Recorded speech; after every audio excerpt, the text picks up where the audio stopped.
¿Te imaginas tener tantos lujos que el mármol no sea suficiente y prefieras cenar sobre una mesa hecha de plata maciza? ¿O tener fuentes de perfume en tu jardín? No de agua, ¿de perfume?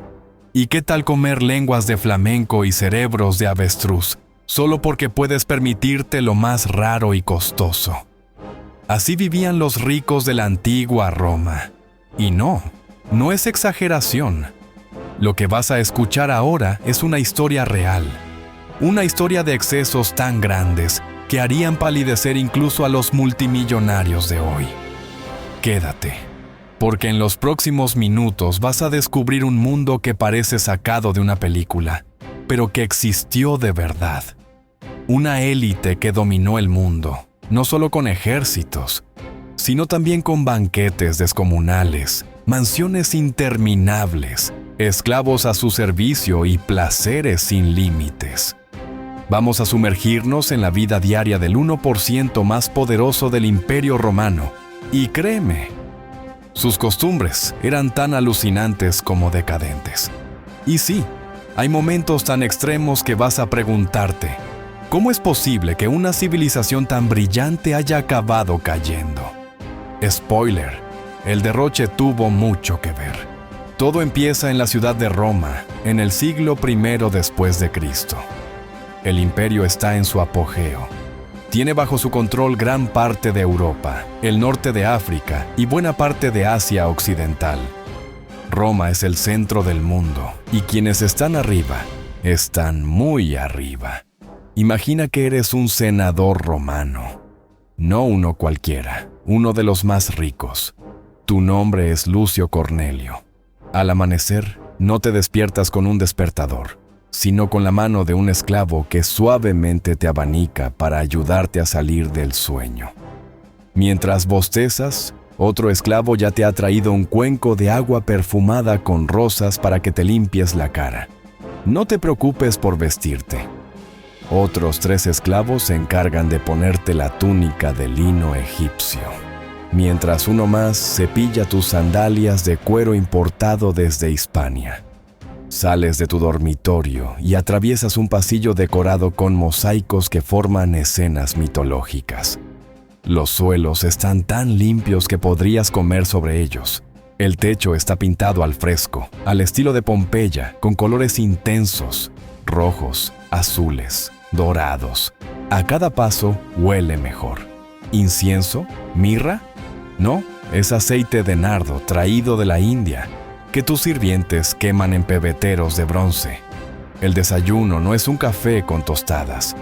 Son frutas exóticas traídas del otro lado del Mediterráneo, dulces de miel, queso de cabra y vino.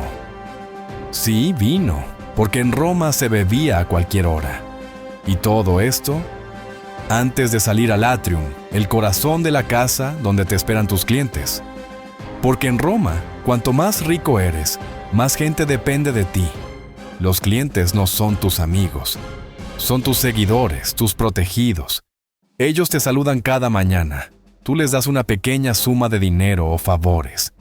Y a cambio, te deben lealtad absoluta. Pero esto es solo el comienzo del día. A media mañana, si no tienes que ir al Senado, tal vez decidas darte un baño. No en una bañera, en las termas privadas de tu villa. Hay piscinas frías, calientes, templadas. Y claro, hay masajistas, perfumistas, esclavos que te frotan la piel con aceites y te recitan poesía mientras te relajas. Los ricos romanos no eran discretos, todo lo contrario. Era vital que el resto del mundo supiera cuánto valías. Por eso, las casas, las verdaderas villas, eran palacios en miniatura. Se extendían por hectáreas, con jardines que imitaban los de los reyes persas. Tenían fuentes, estatuas de mármol griego, columnas gigantes e incluso salas de banquetes giratorias. Sí, giratorias. El emperador Nerón, según el historiador Suetonio, mandó construir una sala redonda que giraba todo el día, imitando el movimiento del cielo. Mientras los invitados comían en cojines de seda y se embriagaban hasta perder el conocimiento. Y es que la comida La comida. Era un espectáculo. Lo normal era invitar a 10, 20, 30 personas a cenar. Pero no cualquier cena. Hablamos de banquetes que duraban horas, incluso días, donde no se repetía ni un plato. El recetario de Apicio, el primer gran chef de la historia, nos habla de banquetes donde se servía erizo de mar, jabalí con miel, pechugas de paloma en salsa de vino, lenguas de flamenco, testículos de toro y cerebros de avestruz, todo condimentado con garum, una salsa de pescado podrida considerada un manjar. Y si pensabas que se comía con tenedor, olvídalo. Se comía con las manos, o mejor dicho, se comía poco, porque el objetivo no era alimentarse, era impresionar. Algunos comensales incluso se provocaban el vómito para seguir comiendo. ¿Has oído hablar del vomitorium? Seguro que sí. Durante mucho tiempo se creyó que era una sala en las casas romanas para vomitar entre plato y plato. Pero en realidad, el vomitorium no tenía nada que ver con la comida. Era una parte de los teatros y estadios, una especie de pasillo por donde la gente entraba y salía rápidamente. El nombre viene del verbo vomere, que significa expulsar, pero se refería a multitudes, no a estómagos. Eso sí, aunque el término esté mal usado, el exceso era muy real. Y algunos romanos sí llegaban al punto de vaciarse para seguir comiendo, literalmente. Los esclavos eran parte del mobiliario. Había esclavos para todo, para abanicarte, para limpiarte, para leerte libros, para llevarte los zapatos, para tocar música mientras cenabas. Se cuenta que un senador llegó a tener más de 400 esclavos en una sola villa. Y si eras rico, pero no tenías suficientes esclavos, tu estatus estaba en duda. Pero no todo era lujo en casa. Los verdaderamente poderosos también sabían gastar afuera.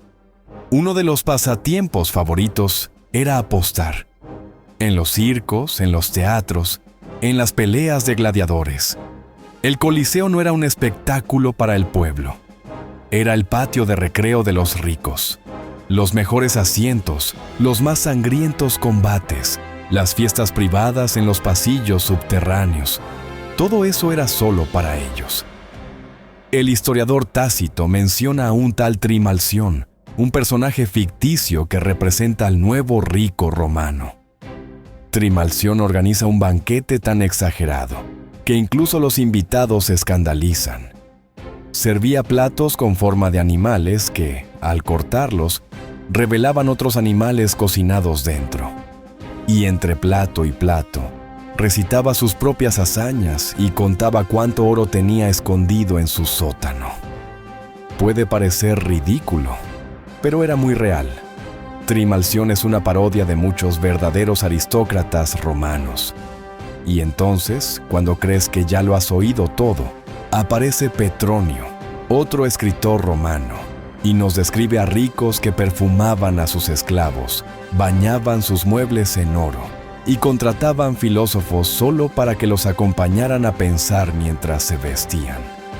Pero el verdadero colmo eran las fiestas imperiales. El emperador Cómodo, por ejemplo, se hacía pasar por gladiador y combatía en la arena, pero con adversarios desarmados. Ganaba siempre, claro. Y luego organizaba cenas donde obligaba a sus invitados a beber orina, por puro placer de humillarlos. Heliogábalo, otro emperador joven y excéntrico, hacía lo contrario. Cubría los salones de pétalos de rosa hasta que sus invitados se ahogaban. Sí, ahogarse en flores. No es poesía, es decadencia en su forma más literal. ¿Y sabes qué es lo más curioso? Que mientras tanto, el pueblo romano vivía en pisos mal construidos, con riesgo constante de incendio, sin agua corriente ni comida segura. Pero los ricos vivían en otro planeta, como si nada de eso existiera.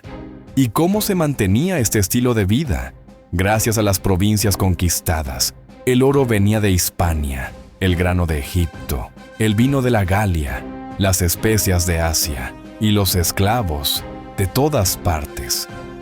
Mientras Roma conquistaba, el flujo de riqueza no se detenía. Pero cuando el imperio empezó a perder territorios, ese lujo dejó de ser sostenible. Y aquí viene el punto clave.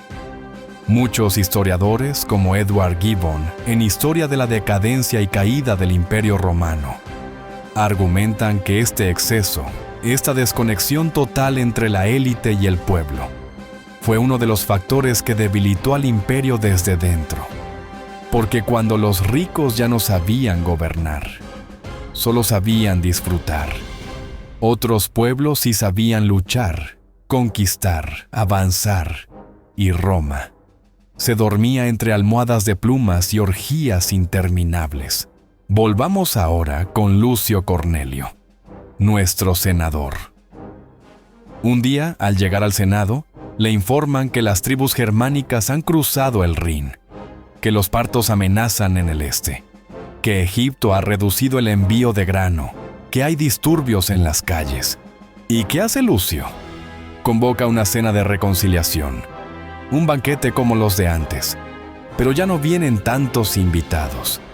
Algunos han muerto, otros han huido, otros no pueden pagar sus propios lujos.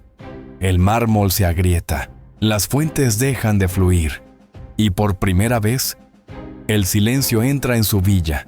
Lo que fue grandeza se convierte en ruina, lo que fue lujo en símbolo de la caída. Y ese es el legado de los ricos romanos. Nos dejaron arte, arquitectura, literatura, pero también una lección, que cuando se vive solo para el placer, cuando se ignora a los demás, cuando el poder se convierte en un juego de vanidad, todo termina por derrumbarse. Así vivían los ricos de Roma, derrochaban, y mientras lo hacían, el mundo que creían eterno se les escapaba entre los dedos.